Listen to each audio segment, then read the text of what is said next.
जो जिहाद चिट्ठी में आया बच्चों के स्कूलों को बम से उड़ाने की, वही जिहाद कायमगंज के चुनावी मंच पर जा रहा है और उसकी तरफदारी की जा रही है, बता के उर्दू में ही है, फारसी में ही है, और फलाना अमीर खुसरो ने ये कहा और औरंगजेब ने ये बताया। भाई साहब रहम करो महाराज, क्या चाहते हो? जिन मुसलमानों ने मुकेश राजपूत कौन? भारतीय जनता पार्टी का उम्मीदवार फर्रुखाबाद में, बोले मुझे पता लगा कुछ मुसलमानों ने मुकेश राजपूत की बैठक कराई, उन्हें डूब मरना चाहिए, हम लोग लड़ रहे हैं, युद्ध लड़ रहे हैं, जिहाद कर रहे हैं, वो भाजपा की बैठक करा रहे हैं, इनका हुक्का पानी बंद करो। ये संविधान बचाने की दिशा में कदम है। जिहाद एक उर्दू शब्द है, पहले उसका अर्थ, उसके मायने, उसके तर्जुमे को समझने की जरूरत है। जिहाद का मतलब है कोशिश और संघर्ष। ये स्वाभाविक है क्या? जब हमने जिहाद किया तो 1947 में हमें आजादी मिली, उसी को संघर्ष और कोशिश कर। किसी मुस्लिम लीडर ने कलाम साहब को मंच से याद किया? भारत में मुसलमानों के सबसे चमकते हुए नक्षत्रों में से एक कलाम साहब है कि नहीं है?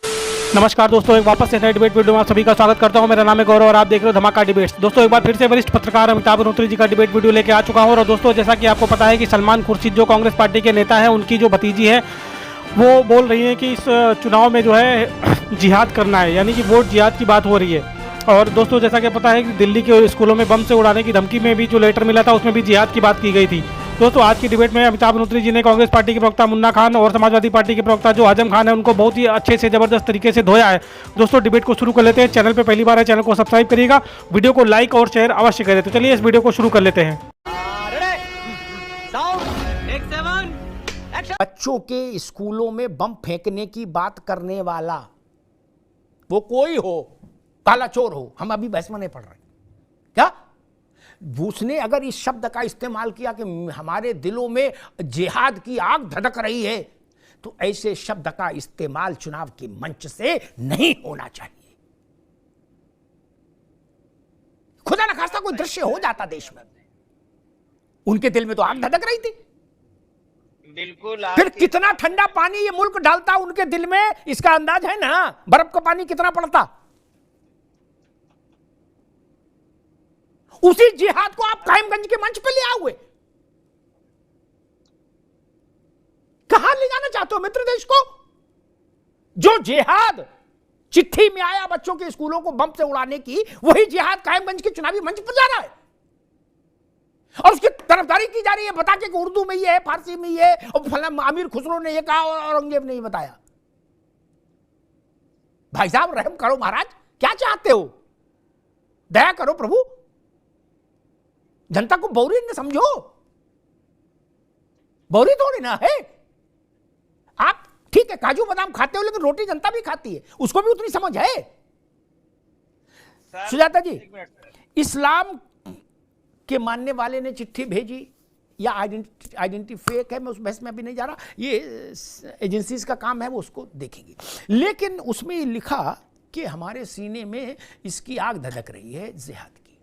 वही शब्द जो इतने कुत्सित, इतने घृणित काम के लिए इस्तेमाल हुआ, वही शब्द चुनाव के मंच से बोला जा रहा है और उसको बिल्कुल साफ साफ और ज्यादा गति देने के लिए और ज्यादा वजन देने के लिए यह भी कहा जा रहा है कि जो मुसलमान भाजपाई की तरफ दिखे, मतलब भाजपाई वाले को पटका डाले, कमल वाले पटका डाले वाले को पानी भी पिला दे मुसलमान, तो तुरंत उसको हुक्का पानी बंद करो। मैं तो हैरान हूं, ये नहीं कह दिया कि उसका सर जो है तन से जुदा कर दो। ये तो लोकतंत्र का तरीका, तौर तरीका नहीं हो सकता। अमिताभ जी, यहाँ पे सपा और कांग्रेस के जो भी प्रवक्ता जितनी सारी बातों को, जैसे मैंने कहा, थेथराई करके उसको छुपाने की कोशिश कर रहे हैं, वो सिर्फ अपनी पल्ला झाड़ने की कोशिश है। सबको पता है कि जिहाद क्या होता है और किस मकसद से किया जाता है। जब कन्हैया लाल का मर्डर करके जब वीडियो रिलीज किया गया, उसमें जिहाद की बात की गई। जब अफजल गुरु ने एक वीडियो बनाया, उसमें जिहाद की बात की। जब बम विस्फोट हुए, तब जिहाद की बात होती है। जब पाकिस्तान कश्मीर पे उग्रवादियों को भेजता है, तब जिहाद की बात होती है। तो इतना मुश्किल नहीं है इस जिहाद शब्द के मायनों को और किस कॉन्टेक्स्ट को। आजम खान साहब, जो बात सुजाता कह रही है तो वो भी है, दूसरी बात में एक और मैं समझना चाह रहा हूं, ऐसा कोई वीडियो है जिसमें किसी बड़े नेता ने ये कहा हो कि, और वीडियो बना के डाला हो मंच से कि हम गरीबी के खिलाफ अभी यहां से उतर के जिहाद करने जाएंगे, प्रदूषण के खिलाफ जिहाद करने जाएंगे क्या, कोरोना के खिलाफ जिहाद करने जाएंगे क्या, छुट्टा सांड घूम रहा सड़क पे उसके खिलाफ जिहाद करेंगे, उसकी सींग पकड़ेंगे? किसी ने बोला नहीं ना। बोला वही जब बवाली काम करने गए, क्या पार्लियामेंट पर हमला किया तो बोले जिहाद है क्या? तब इसको कैसे मान लें जिहाद को कोई ये मीठी गोली है, इसको खाने से कोई दिक्कत नहीं, खाते ये होम्योपैथिक दवा है? नहीं, बिल्कुल अमिताभ जी, इसमें कोई दो राय नहीं कि जिहाद के जो मायने आज के प्रचलित सेंस में हैं वो सही नहीं है। इसलिए मारिया को अपने शब्दों का इस्तेमाल करते हुए, चयन करते हुए ध्यान देना चाहिए था, लेकिन उन्होंने शब्दों के चयन में, जब जो चीज समाज में अगर कोई चीज किसी भी भाव का गलत संदेश चला जाता है सर, तो वो बात है जो कि जिहाद का जो एक्चुअल मीनिंग इस्लाम में थी वो आज एक्चुअल रही नहीं है। भैया आजम भाई, ये आप एक्चुअल मीनिंग सलाउद्दीन को क्यों नहीं बताए, अफजल को क्यों नहीं बताए, उन लोगों को बताए? या वो जो दो गए थे वहां, उसका कन्हैयालाल टेलर का जिन्होंने सर चॉप किया था और उसके बाद वीडियो बनाया था, वो भी तो कह रहे थे हम जिहाद कर रहे हैं। मैं आपसे बार बार कह रहा हूं कि लोग गलत सेंस में उसको इस्तेमाल कर रहे हैं और इस्तेमाल हो रहा है। मैंने इसका कभी नहीं डिफेंड किया कि नहीं वो सही शब्दों में लोगों ने इस्तेमाल किया है, इसलिए लोगों को इससे बचना चाहिए। अगर वो चाहते हैं कि इस्लामिक शब्दों का दुरुपयोग ना हो और इस्लाम इससे बदनाम ना हो, तो लोगों को इन शब्दों से बचना चाहिए। भाई एक सवाल, आखिरी सवाल, जो मुसलमान, मैं तो बड़ा साफ बोलता हूं, मैं अल्पसंख्यक शब्द भी इस्तेमाल नहीं करता, सीधी बात करो जो सीधी समझ में आए, क्या जो मुसलमान भाजपा के कार्यकर्ता को, नेता को, पार्टी वर्कर को पानी पिलाएगा उसका हुक्का पानी बंद कर देंगे, ठीक? छोड़ो जिहाद कौन सा शब्द है, ये कौन सी बात है, ये कौन सा फतवा है, ये कौन सा फतवा है? एक मिनट, क्या ऐसा फतवा, इसका अगर काउंटर हो गया देश में मित्र, इसकी कल्पना है? ये अमिताभ जी बिल्कुल गलत बयानी है। ऐसे बयान से इंसान को बचना चाहिए, कोई भी हमारा नेता हो, चाहे कार्यकर्ता हो, चाहे कोई भी हो, उसे बचना चाहिए सर। ऐसे बयान से उसे बचना चाहिए सर। नहीं, आप ये कह सकते हैं भाई भाजपा को वोट न दो, लेकिन ये कैसे कह सकते हैं कोई मुसलमान भाजपा को बुलाए उसका हुक्का पानी बंद कर दो? क्यों भाई? जी। अच्छा, जो मुसलमान भाजपा में है, एक मिनट, जो मुसलमान भाजपा में है उनको क्या करोगे, मार दोगे? ये लोकतंत्र है, लोकतंत्र में आदमी को आजादी है, वो अपना जो पार्टी चयन करना चाहे उसे चयन कर सकता है, किसी को इस तरह से बयान नहीं देना चाहिए। मेरा तो ये खतरनाक ट्रेंड समझ रहा हूं कि जो भाजपा में मुसलमान है या भाजपा को वोट दे रहा है, भाजपा के पदाधिकारी हैं, माइनॉरिटी मोर्चा है उनका, उनको मारोगे क्या, या उनके घरों में भी जिहाद ले जाओगे? ऐसा रास्ता मत दिखाइए जिससे बवाल हो जाए। खैर, मुन्ना खान साहब, मसला वही, राहुल जी कह रहे केवल संविधान बचाने के लिए लड़ रहे, वरना वो निकलते ही नहीं घर से। अब क्योंकि संविधान की आजकल किताब भी हाथ में रखते हैं, छोटी वाली, वो ऐसी जो एक नई लाल बुकलेट है, वो कहते हैं इसको बचाना है। अब इतनी दूर से आदमी को तो दिखता नहीं कि क्या है, लेकिन मानते संविधान है। इस संविधान को बचाते बचाते जिहाद की कॉल दे दी, इसी संविधान को बचाते बचाते ये कॉल दे दी कि जो भी मुसलमान भाजपा के आदमी के साथ घूमे उसका हुक्का पानी बंद कर दो। माइक से हुक्का पानी बंद कहा, हो सकता है बंद कमरे में मीटिंग करे तो ये कहें उसके 20 सोटे भी मारो। नहीं, रास्ता तो उधर ही जा रहा है। ये सब संविधान बचाने के ही खाते में जमा हो गई, ये सब चीजें कि अलग काउंट होंगी। मुन्ना खान साहब, देखिए अमिताभ जी, सबसे बड़ी बात बिल्कुल सरल तरीके से समझने की जरूरत है। जिहाद एक उर्दू शब्द है, पहले उसका अर्थ, उसके मायने, उसके तर्जुमे को समझने की जरूरत है। जिहाद का मतलब है कोशिश और संघर्ष। ये स्वाभाविक है क्या, जब हमने जिहाद किया तो 1947 में हमें आजादी मिली, उसी को संघर्ष और कोशिश कहते हैं। लेकिन जिसने जिहाद कभी किया नहीं उसे क्या पता, जिसने दलाली की उसे क्या पता कि जिहाद क्या है, संघर्ष क्या है। दूसरी बात बता दूं, एक उर्दू शब्द को इस माहौल में डाल देना, नहीं देखिए, एक मुस्लिम के मुंह से जिहाद शब्द निकला, अरे भैया 9 करोड़ कांग्रेस पार्टी के कार्यकर्ता है, वो भी जिहाद पे है, वो भी जिहाद के लिए लड़ रहे। हमारी लड़ाई सरकार से, लेकिन मीडिया उस लड़ाई को हिंदू मुस्लिम में बांट देती है। हमारी लड़ाई जिहाद जो है वो सरकार से है और रहेगी। अगर 2024 में जिहाद से सरकार जाएगी, हमारी कोशिश और संघर्ष से सरकार जाएगी। हम कोशिश करेंगे, संघर्ष करेंगे, तब ये सरकार भागेगी। अब ये कन्हैया कुमार की बात आ गई, नहीं हमें चाहिए आजादी, वो तो आजादी मांग रहा है। अरे भाई, वो देश से आजादी मांग रहा था, देशवासियों से, देशवासियों के लिए आजादी मांग रहा था, बेरोजगारी से आजादी मांग रहा था। वो ये नहीं कर रहा था नहीं ये देश गुलाम है कहीं, इसको आजाद करो, ऐसा कुछ नहीं था। तो ये प्रोपेगेंडा फैला देना और ध्रुवीकरण करना वोट की राजनीति करना, मैं समझता हूँ ये गलत है। जी बिल्कुल गलत है मुन्ना भाई। वो राजनीति तो वोट की होती है, इसी के लिए चुनाव आयोग में पार्टी दफ्तर रजिस्टर्ड होती है। ऐसा थोड़ी भंडारा करने के लिए किसी ने लिख के दिया कि हम भंडारा करने के लिए पार्टी बना रहे, नहीं ना। लोकतंत्र में जिहाद और फिर जिहाद के बाद फसाद ले आओगे। आपका नेता बोलकर जाए, नीचे के जो उग्र लोग हैं उनमें उसका क्या असर होगा आपको पता है कि भाजपा को जो भी मुसलमान साथ दिखे उसका बहिष्कार कर दो। वो बहिष्कार के साथ साथ वो कहेंगे उसको मारो भी। क्या स्थिति पैदा करना चाहते हैं? बरेली, अलीगढ़, एटा, इटावा, कुशीनगर, पडरौना, अंबेडकर नगर, यहां हिंसा कराएंगे? किस आधार पर आप कहते हो कि मुख्तार और अतीक की कुर्बानी जाया नहीं जाने देगा मुसलमान? कोई सर्वे कराया मुसलमानों में आपने?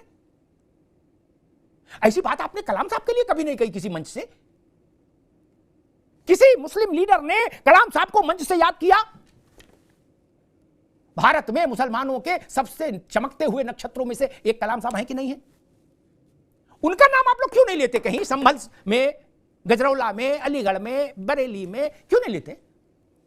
आप कहते अशरफ हमारी जान, मुख्तार हमारा मान, अतीक हमारे सिरमौर, उनका याद नहीं आता। खुर्शीद साहब बैठे हैं इस मंच पर, सलमान खुर्शीद, और उनकी भतीजी कह रही अपने नाना का ही नाम ले लेते सलमान खुर्शीद, जाकिर हुसैन का, वो भी वहीं के थे रहने वाले, गांव में पितौरा वहां के, उनका नाम भी नहीं लिया। क्यों? क्योंकि जाकिर हुसैन का नाम लेने से फिर जिहाद नहीं पिट बैठेगा। आपको जिहाद करना है तो जिहादी ही चेहरे आप सामने रखोगे, वो अतीक हो, मुख्तार हो, फलान हो, ढिकान हो, इस टाइप के लोग। एक होता है अपराधी साथ हैं पार्टी में, अपराधी मदद कर रहे हैं पार्टी की, और एक होता है पार्टी ही ये घोषित कर दे कि अपराधी ही हमारे आइकॉन। ये कोढ़ में खाज होती है मित्र, क्या इसको बोलते कोढ़ में खाज। ऐसी साहस कौन दुस्साहस कर सकता है? और एक और महत्वपूर्ण बात यह कि क्या ठीक है, चिट्ठी की जांच होगी, पड़ताल होगी, आईबीबी उसमें इन्वॉल्व है, भारत की सारी एजेंसियां इन्वॉल्व है, इसका खुलासा होगा कि ये मसला कहां से शुरू हुआ और किसने, ये किस गैंग ने, किस आतंकी समूह ने ये दुस्साहस किया भारत के स्कूलों में बम फेंकने की कोशिश का। लेकिन जो मजमून है चिट्ठी का वो खराब है। कोई संगठन चाहे कि हम ऐसा अस्त व्यस्त अफरा तफरी फैलाना चाहते हैं, ऐसा कर सकता है, लेकिन आप उसको धर्म से जोड़ रहे हो। क्या इसके लिए एक आखिरी बात कहता हूं, आजम भाई, मैं मुसलमान होता तो मैं सबसे पहले ये, अगर मैं मुस्लिम धार्मिक गुरु होता या नेता होता तो मैं सबसे पहले कहता कि इस चिट्ठी में कुरान का इस्तेमाल क्यों किया गया, इसकी निंदा होनी चाहिए। कुरान की आयत से बात शुरू करके आप कह रहे हो मेरे सीने में आग जल रही है इसलिए बम फेंकेंगे, ठीक नहीं। रामायण का इस्तेमाल के चौपाई से बात शुरू करके बम फेंकने की बात नहीं हो सकती। ये बड़ी बात है, इस पर चेतिए। आपके भीतर से, आपकी सोसाइटी से आवाज आनी चाहिए, मुस्लिम्स की तरफ से आवाज आनी चाहिए कि हम इस बात की मजम्मत करते हैं। ये किसकी जरूरत हुई कि कुरान पाक की आयत को यहां पर उल्लेख किया गया? तो मैसेज जाएगा, खींचिए लकीर, देश इंतजार कर रहा है। मजा आया। खत्म, bye bye, tata, goodbye, गया। तो दोस्तों डिबेट समाप्त हो चुकी है, और अगर यहाँ तक आप लोगों ने वीडियो देख लिया तो आप सभी से रिक्वेस्ट है कि चैनल को सब्सक्राइब जरूर करें, साथ ही साथ बेल वाले आइकन को प्रेस करके ऑल पे क्लिक कर लीजिएगा, जिससे जब भी हमारा वीडियो अपलोड होगा उसकी नोटिफिकेशन आपके पास आ जाएगी। तो दोस्तों चलिए वीडियो की बात कर लेते हैं। और दोस्तों आप लोगों ने वीडियो में देखा किस तरह से आज अमिताभ अग्निहोत्री जी ने इन विपक्षी पार्टियों को किस तरह से अच्छे से जो है उनकी धुलाई की है। जो चुनाव चल रहे हैं, चुनाव में जो है इस तरह की बातें हो रही है, जिहाद करने की बात हो रही है, मुस्लिम तुष्टीकरण की राजनीति जो है इस समय बड़े जोरों पे चल रही है। अमिताभ जी ने जो कांग्रेस पार्टी के प्रवक्ता मुन्ना खान को अच्छे से धोया, और ये लोग बोल रहे हैं कि आज़ादी भी जो है हम लोगों ने जिहाद करके ही हासिल की थी। अमिताभ जी ने इनको बहुत अच्छा जवाब दिया है, और ये लोग हमेशा जो है अलग ऐसे नेताओं की बात करते हैं, मुख्तार और अतीक की बात करते हैं, कभी भी ये लोग कलाम की बात नहीं करते हैं। ये अमिताभ जी ने बहुत ही अच्छा विश्लेषण किया। दोस्तों आपको विश्लेषण कैसा लगा अमिताभ जी का, कमेंट करके जरूर बताइएगा। ऐसे ही वीडियो आपको हमारे चैनल पे आगे भी देखने को मिलते रहेंगे। तो इस वीडियो को करते हैं समाप्त, मिलते हैं आपको किसी और वीडियो में, तब तक के लिए जय श्री राम।